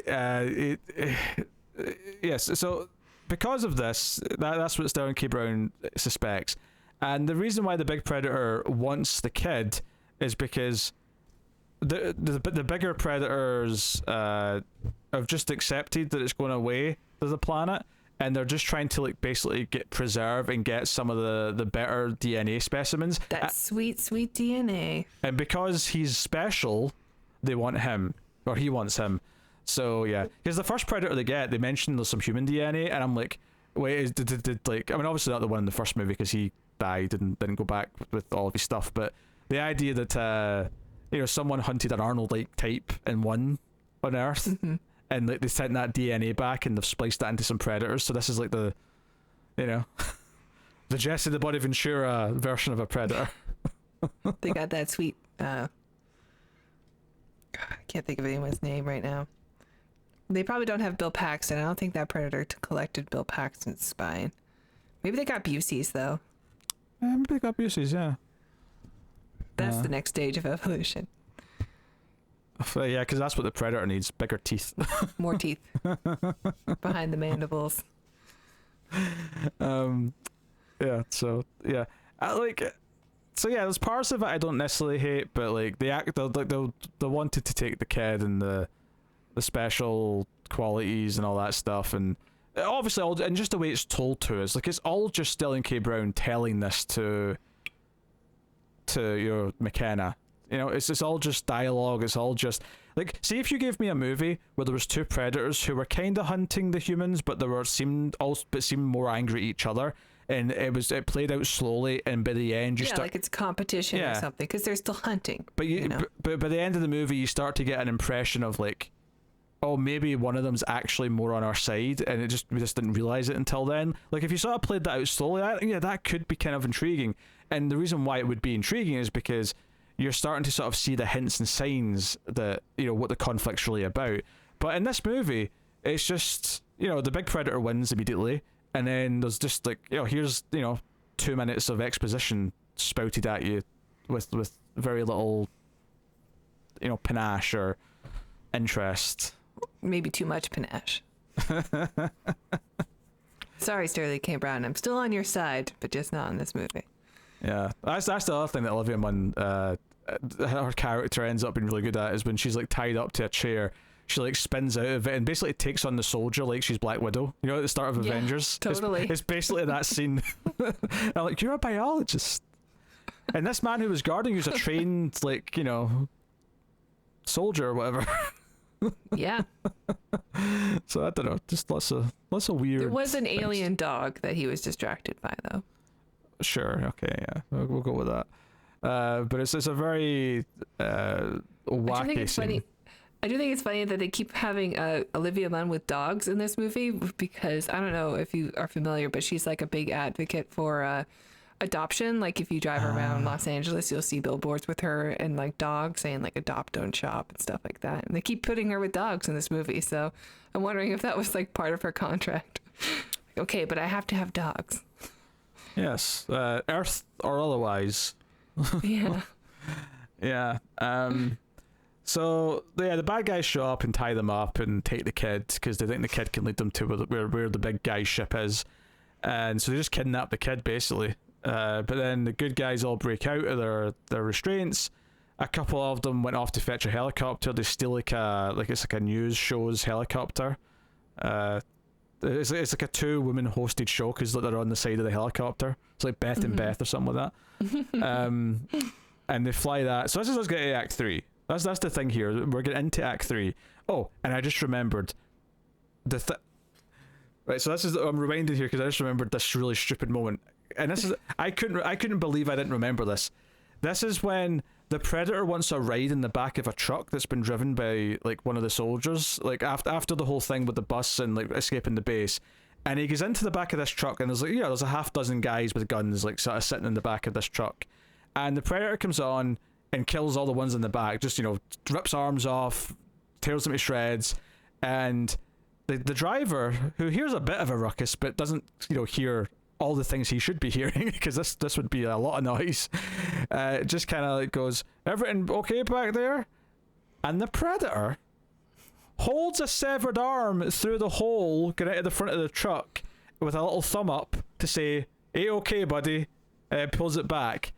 I'm sorry, this is like Tammy and the T-Rex joke, this moment. I like this moment. This moment made me laugh. How would the Predator know that what a thumbs up means? They've been coming to Earth for like 300 years. Oh my god. They study their prey before they go in for the slaughter. But I thought this was funny. I thought this was stupid. It was stupid, but it did make me laugh. It doesn't belong in a Predator movie, come on. Right? I okay, you think it's dumb enough that you got a chuckle out of it, but like, you agree that it shouldn't be in your Predator movie. I don't know. I think it fits this Predator movie. Yes, but it wouldn't fit in 1 or 2. Probably not. No. Yeah, I didn't. No, I did not like that moment. Anyway, so yeah, they go off the helicopter and they have a bit of a standoff. Well, actually, first McKenna uses the cloaking tech to like sneak in. Yeah, and Sterling K. Brown is just evil to this kid. He's like, oh, I hope your dad comes so I can kill him. Like just being evil for no reason. Your dad is the dumbest mother ever. Oh, wait, no, actually, it's a distraction. Yeah. So they end up in this weird shootout outside, and the Irish guy gets killed by the Predator, but he fires off a flare gun to let everyone know the Predator's there just as he's dying. And then the Predator like taps into their translator system. They've got a computer there. So for the first time in movie franchise, the Predator just I mean, obviously he's not speaking in English, but we effectively get to hear a full couple of sentences from a Predator through Microsoft Sam. Yeah, that's true. Where he says, I detect that McKenna's the true warrior amongst you. So he's basically deciding at this point that McKenna's the Arnold / Danny Glover of the movie. And he has not earned He's that. the one worthy. He has not earned that identification It'd at be all. such a small spinal column. That's not a trophy. Just a tiny little Jacob Tremblay head. And he gives them a head start. And they decide to team up because the Predator's too dangerous. So they all go off into the nearby woods together. Why do they think that's a good idea? I don't know. Yeah, I know. Predator. I mean, I like the idea that the government has dealt with enough predators on Earth to know, like, okay, we need to have like a division, a department or whatever to study these things because they're coming back. So I like that they have something that says we've been studying, we're learning about them. We got the weapons, we have the stories of the people who survived, whatever. But they're clearly, they're fighting in the predator's element by going into the forest with tall trees. Yeah, the sad part seems like a mistake. The sad part of all this is that the ending, the third act that was supposed to be there, did sound more interesting. I don't have too much details, but the thing that was generally known about it is that it was going to involve them teaming up with a predator to take on the big predator. Which, when you watch the rest of the movie, you can see how it would happen. You could see like how a predator would be like, okay, I need help taking down this big guy. So they kind of, because I think some of the photos of them in tanks, like there's a predator like sticking his head out the tank, like he's with them. So, that's funny. Yeah, I would have liked to have seen that.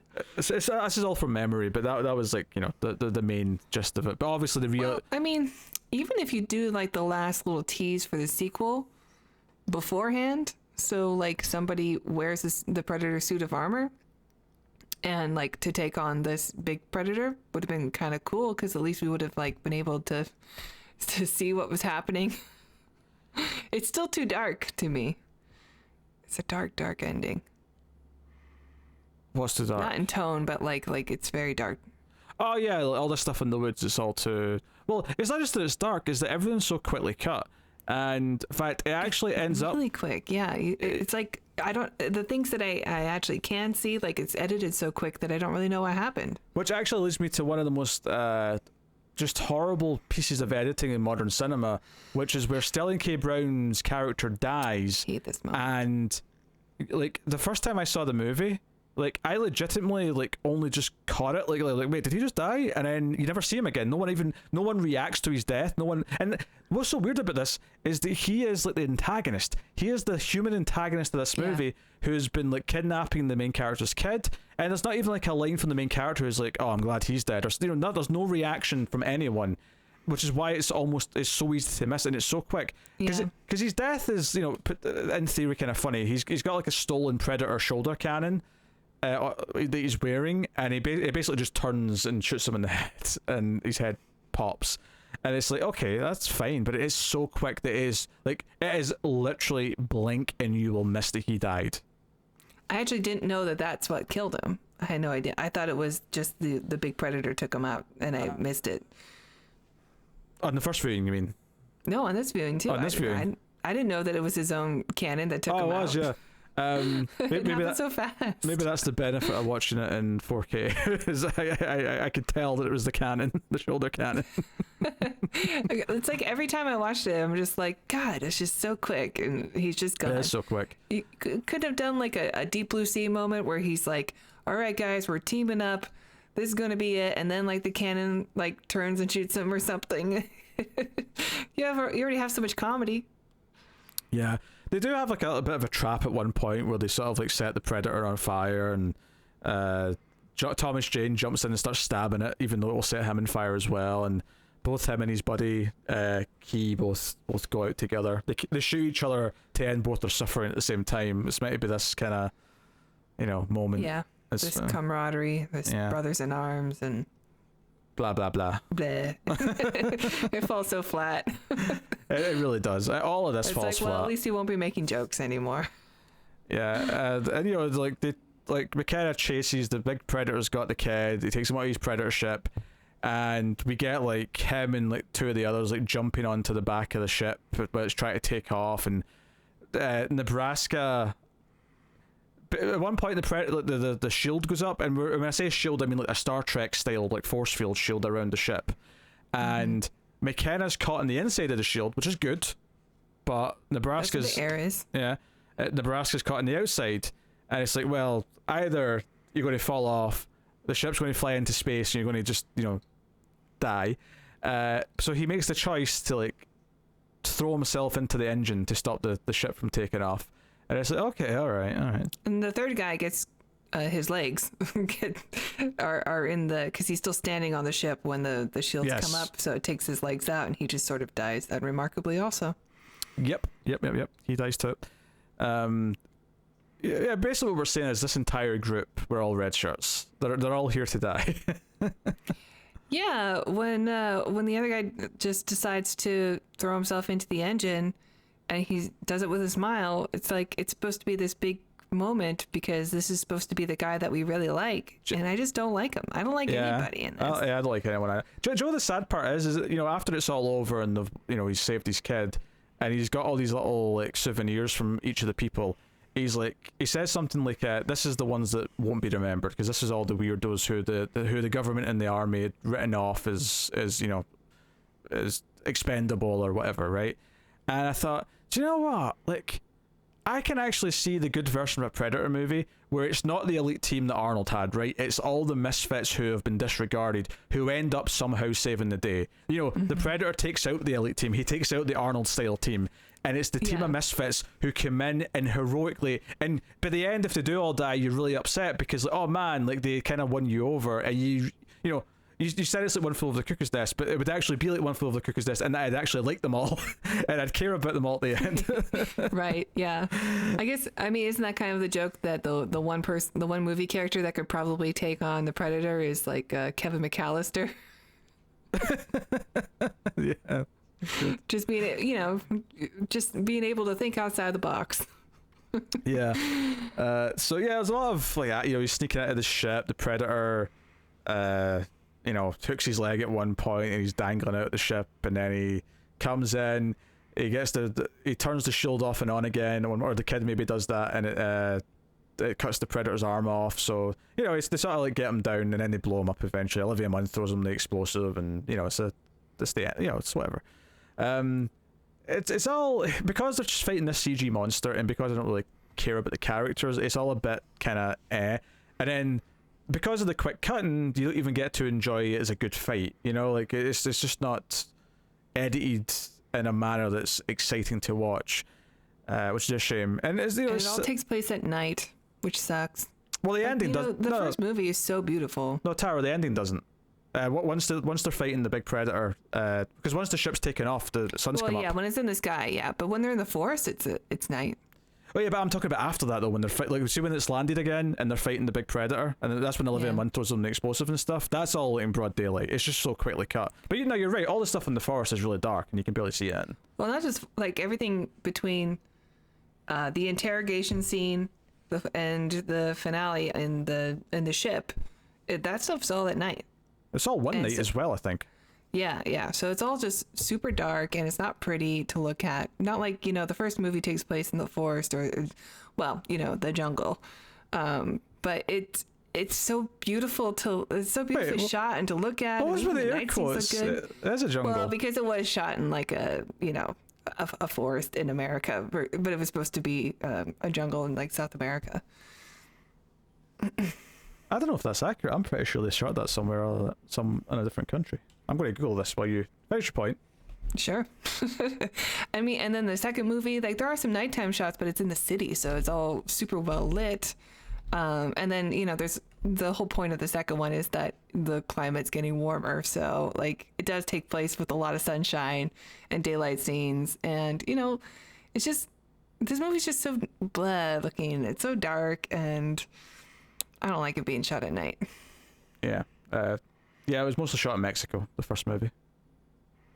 Yeah, but it's still like a regular deciduous forest. I think they're not shot in like a jungle. Sure, it was Mexico. Yeah, the famous jungles of Mexico. I'm just saying it was Mexico, and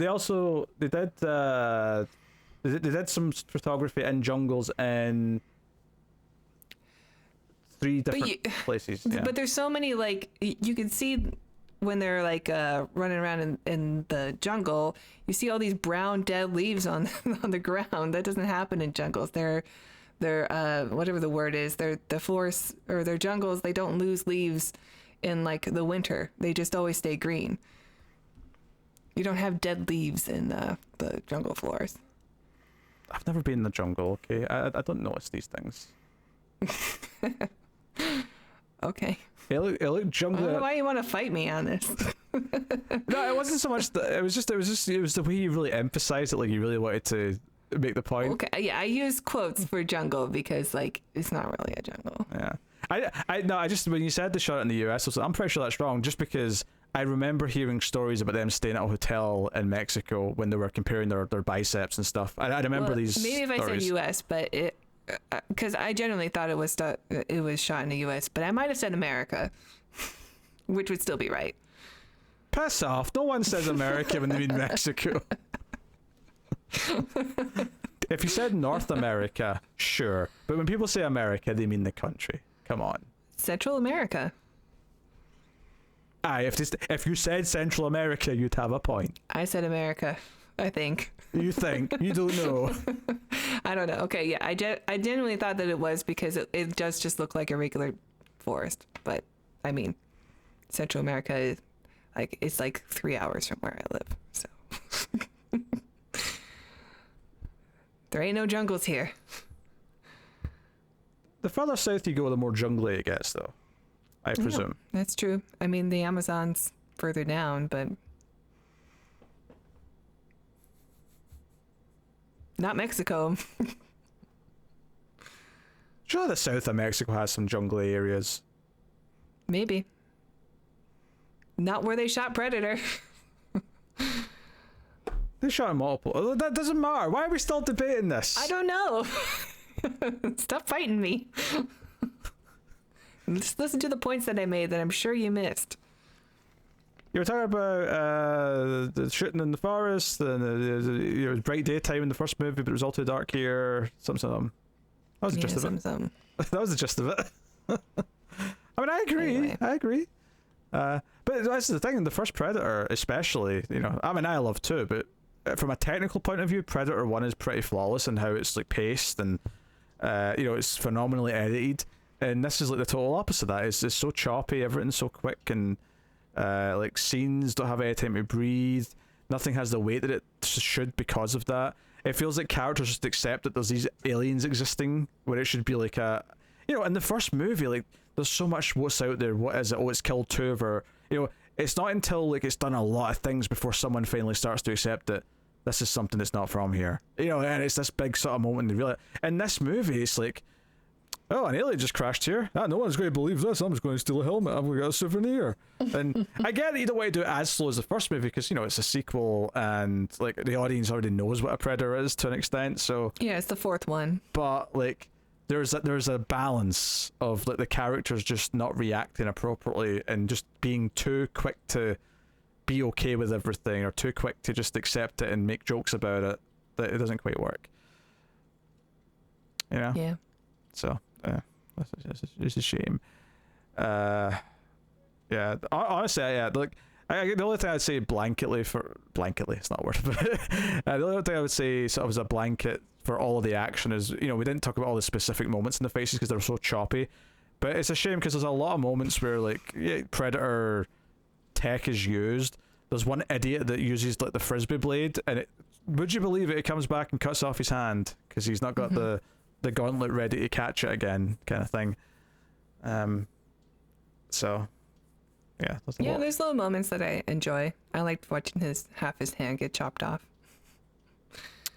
Yeah. I think it's just, it goes back to that, the big Predator being CG is that I don't enjoy it time I see him. Like, see in the back half of the movie when he's the only Predator, I'm just like, every time I see him, I'm just disappointed that I'm seeing him. I'm not happy about it. He doesn't look impressive to me. No, he looks And worse. he just kind of feels like a monster instead of a hunter. Yep. So that's a shame. He ain't got no rules. He's got a code to live by, and he's breaking the code. That's a very good point. Yeah, like the rules are important. Like, in fact, there you go. Like, in my proposed idea where there's two predators that are against each other, that's how you show which one's the more noble one. Is that one of them's willing to kill someone who's unarmed, and the predator who obeys the rules that have been established by the first Predator movies stops them from killing someone. And that's how you tell the audience, no, this one obeys the rules that they've set up, so there's some like sense of honor and like whatever there. And then the other one's clearly more vicious and doesn't care and will kill anyone. See? It's not that hard. Fixed it. It's not that hard. Yes. I'll try not to take your yawning as a as a statement on my proposal. Oh, it's so interesting. It's so interesting, Peter. All right. Well, we have to talk about the coda scene, don't we? Yep. The sequel bait. McKenna apparently is now heralded as a hero, and there's like a new version of this division that's more good and not as evil as Stellan K. Brown made it. Where he shows up and it's like, hey, that stuff that he was trying to retrieve, like it was something that he sort of launched off the ship when he crashed at the start of the movie. It's what he was trying to give us to help us fight back. And again, if he was trying to help us fight back, then why was he killing everyone like he was when he woke He up? sure did murder a lot. But it turns out to be a Predator, like Iron Man suit. So it doesn't look like an actual Predator. Obviously, there's some Predator similarities in it, but it's like an Iron Man suit that comes out of a gauntlet, and it is designed for like a human to wear. Mm-hmm. And McKenna's like, that's my new suit. And that's that. And Joe is so weird. Is that the last line of the movie isn't "that's my new suit"? That's where it should cut to black and go "da-na-na-na-na-na," right? It doesn't. Next time. It doesn't. He says, "That's my new suit." There's a pause, and he goes, "I hope they've got it in a size whatever." And then there's like an awkward. He has to make a joke. Yeah. And then there's an awkward pause, and then it cuts to black, and I'm like, "That was a horrible moment to it. Like, just yeah, that was terrible." It bizarrely looks kind of like the hit television show Buffy the Vampire Slayer, I, Robot, You, Jane, where a demon gets out of the internet and then gets a robot body by the end of the episode. It kind of reminded me of that robot body. It obviously it was more expensive because this was a 2018 movie and not a mid-90s episode of a WB TV show. But that's what it reminded me of. I got vibes of that. So I enjoyed just a regular scientist guy being the one that was the test subject. Like, unwittingly just became a Predator suit all of a sudden. Yeah, so I remember what. Go ahead. I was gonna say, so the thing this comes out of is like a pod that looks like, like human shaped, like a cryo sleep chamber or something. And they were like, oh, I wonder what's inside it. And then it starts to open, and I'm like, are they about to give me an Arnold cameo? Where like somehow they got Arnold. The Predators kidnapped Arnold and they're giving him back. Thought the same thing. Yeah, I legitimately. Because it just felt like a standard cameo moment. It did. Like, it felt like it was building up to Arnold coming out of this thing. And who else would it be? Like, it wouldn't be Danny Glover. No.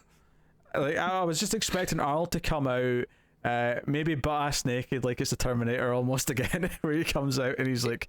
Or if it was like Gary Busey, but like whatever parts of him were missing from the Predator were restored with the robot parts. Cybernetic Busey. Well, if I remember correctly, he got like his bottom half cut off, so he'd have like robot legs. Yeah, I think legs. he got cut in half, so he would have like robot legs. That would be a visual. I can't deny that would be a visual to see. And then Jake Busey, who has a robot arm now, is like, Dad? Yeah, I thought it was going to be a really cheap Arnold cameo, both the first time and the second time I saw it, because I forgot this scene existed. So the second time I was thinking, like, did they give me an Arnold cameo? Was that a thing? Yeah. I feel like I'd remember that. And then obviously, instead, you get this weird sequel bait for something that even the first time I saw it, I knew we were never going to get a follow up. We're never going to get him in this like Robo Predator mech suit. I'm surprised they even included it, because I'm pretty sure when they released the movie, they knew it was not going to happen again. Yeah, they really should have just like, ended it, before. Yeah, like before this scene. Just fade to black and go da-na-na-na-na-na. I also have a problem with the fact that the Predator theme music, that main like riff, is mostly used in this for like the antagonist humans. Like it's like whenever Sterling K. Brown shows up, that's when it plays, and I'm like, why is he getting it? Why is it the asshole character's music? Either it's just the general movie music, or it's like Arnold's team's music. You don't play it for this asshole. Yeah, I only really noticed it in the beginning when like you first see them. No, that's the only time I really noticed it. Whenever they arrive in a helicopter, so when they arrive at the ship scene, after McKenna's left at the start, it plays, and then later on when they arrive, before they like tie them up and stuff, it plays there as well. Maybe more times as well, but that's the 2 times I remember it playing. Yeah. So, yes. What a disappointing film. It's a mess. It is a goddamn mess. The autistic child stuff is just old insensitive trope. You've got choppy editing that makes things just not entertaining to watch. You can't even enjoy the action scenes just for what they are. You have try-hard characters that are unlikable because they are trying too hard to be quirky and witty. And you have the decision to take away the classic Predator and replace it with a CGI monster that looks and feels CG every time it's on screen. There's very little to like. The only thing I'll say for it, and I stand by this, is that, and maybe not if I had to watch it again, I might not feel this way, but at least having not seen it in a long time, I do think that at least the shock of how bad this is makes it a little more entertaining than watching Predators, because Predators is so dull and mundane and boring. It doesn't make any sense also. Yeah. At least this is like, it's got a little bit of that train wreck kind of like, what is with this movie? What's wrong? Why is it this bad? Why is it this wrong? Yeah, it's very confusing, especially with all the people attached, and it just shouldn't be this bad.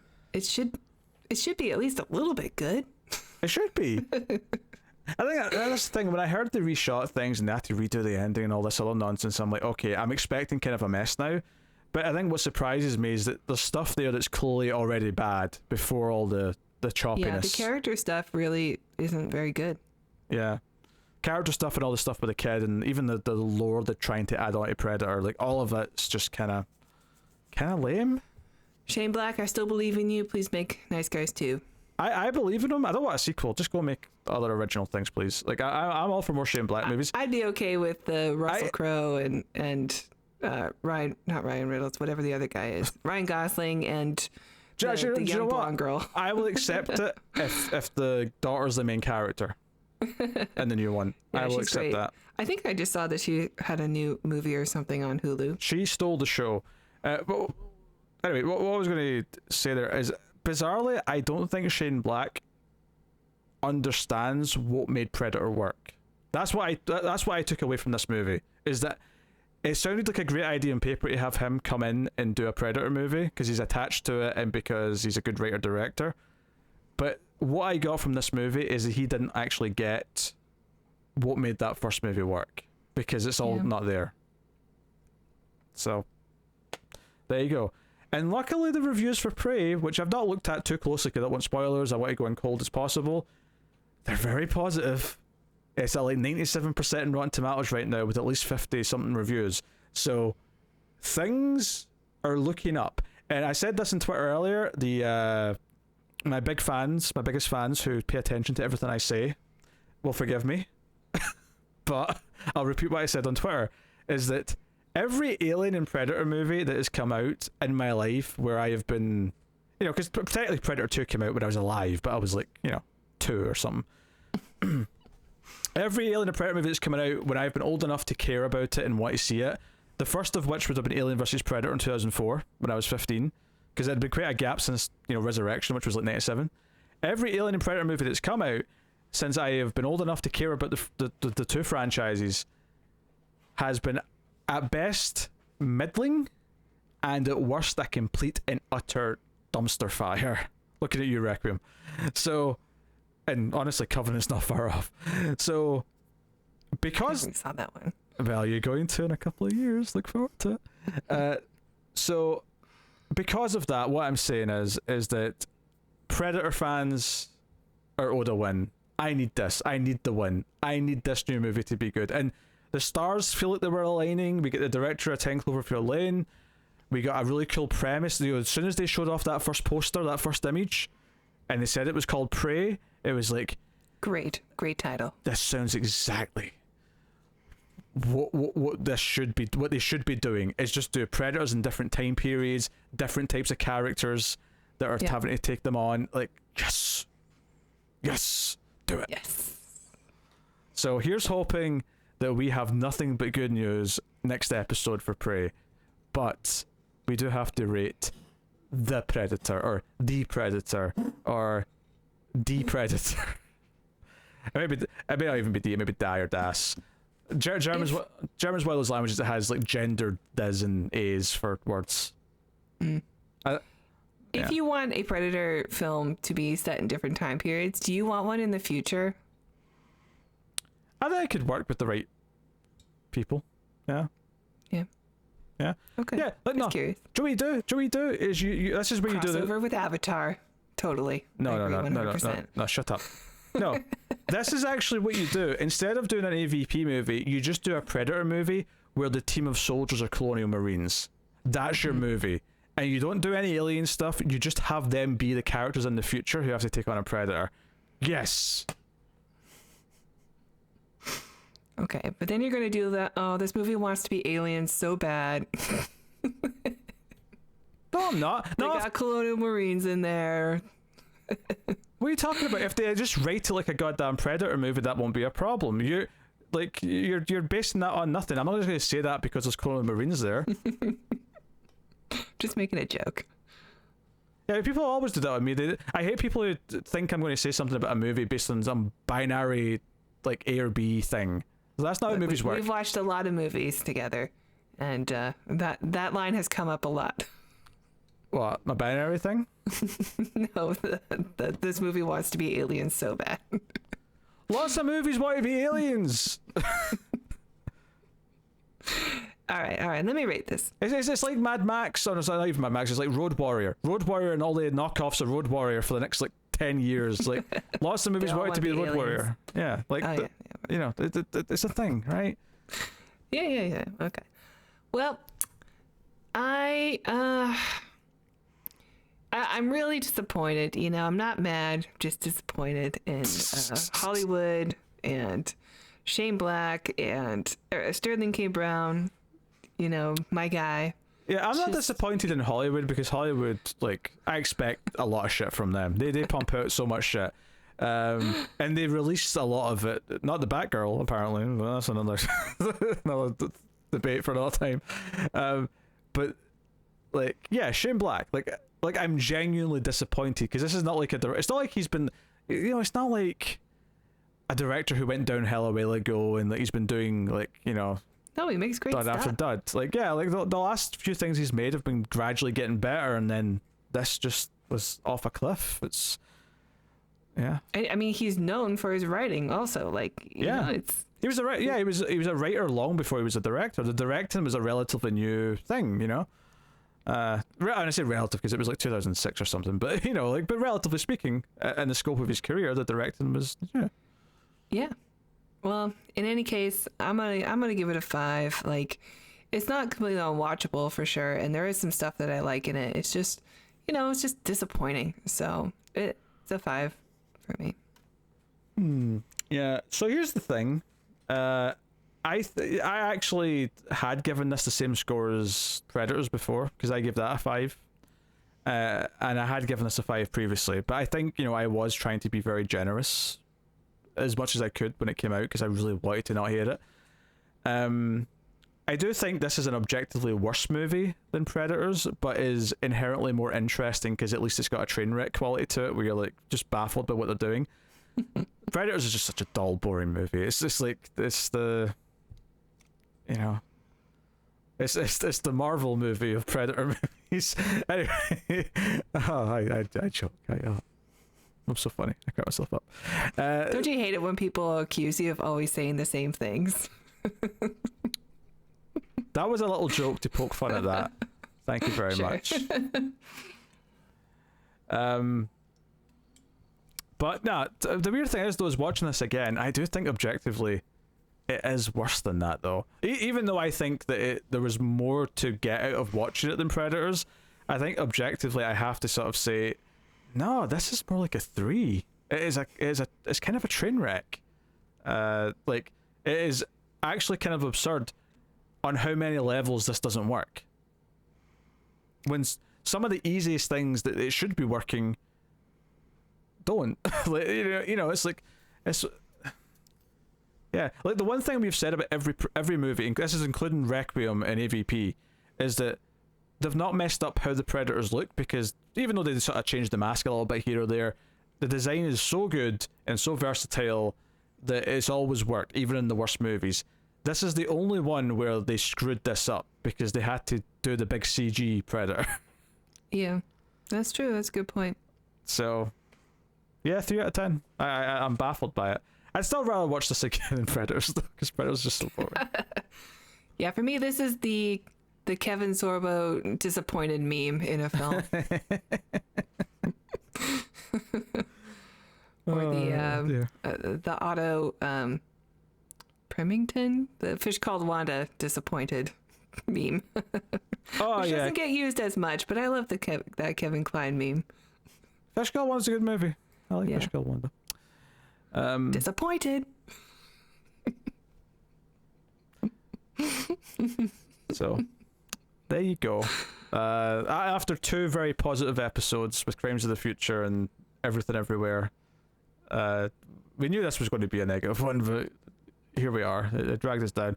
But hopefully we have nice things to say about Prey next week, in fact. So, look forward. Yeah, apologies. I mean, I said this in the last episode, I'm sure, but apologies, there was a little bit of delays between the last 2 episodes, but we should be back on track now. So, yes, look forward to Prey next week.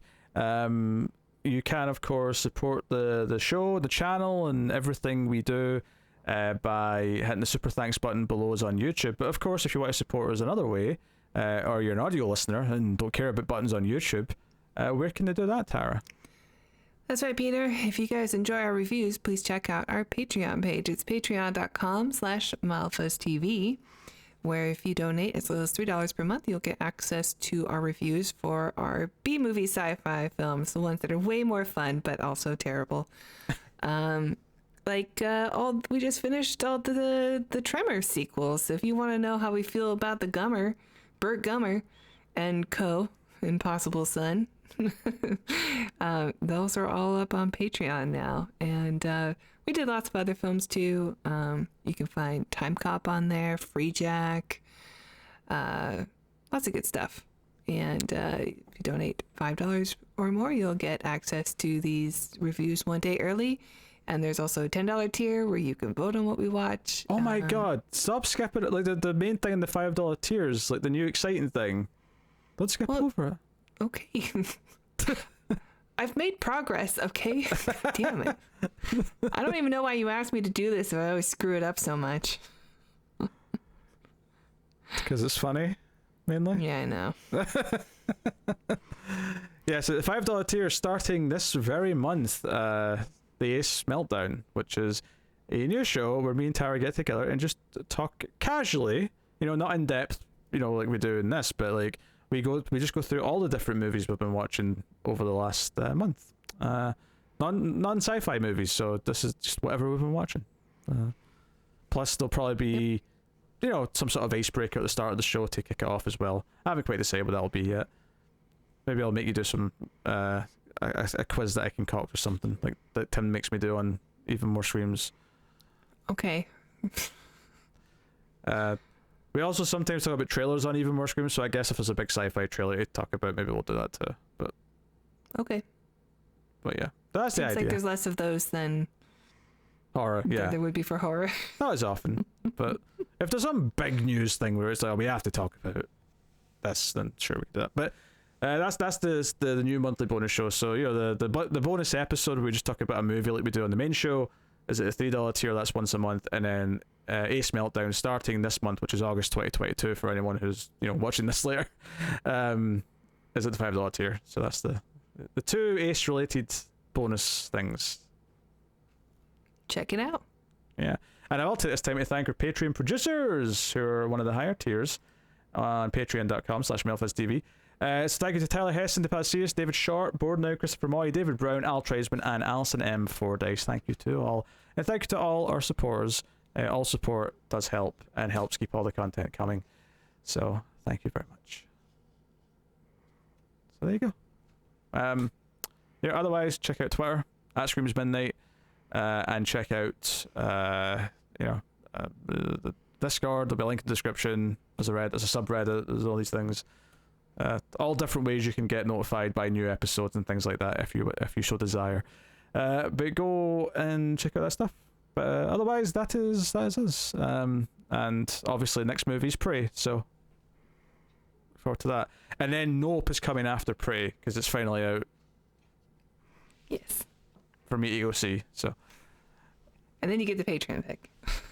And then we'll finally do July's Patreon voted episode, and then probably do immediately August right after it, because at that point we'll be quite late in the month. So yes, thank you very much for joining us. We always appreciate it. Keep watching science fiction and computer. Ad Salsa.